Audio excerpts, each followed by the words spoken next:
কোন কোন বান্দারা বলবে আল্লাহ জাহান্নামে দিয়ে দাও, হাসরের মাঠ আমাদের আর সহ্য হয় না। তখন সমস্ত উম্মত কেঁদে কেঁদে হায়রান হয়ে যাবে। নবীর দরবারে এসে হযরত আবু বকর, ওমর, ওসমান, আলী, তালহা, জুবাইর বড় বড় ওলিরা এসে নবীর দরবারের সামনে দাঁড়ায় দাঁড়ায় কাঁদবে।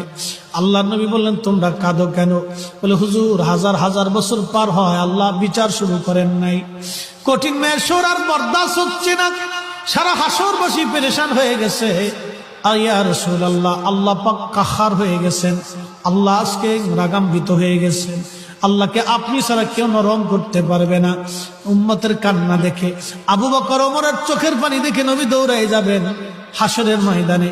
আল্লাহর আরশে আল্লাহর সামনে যে সিজদায় পড়ে একটা চিৎকার দিবেন, ইয়া রব হাবলি উম্মতি, ইয়া রব হাবলি উম্মতি। আল্লাহ পাক লক্ষ লক্ষ বছর ধরে আল্লাহ হাসরের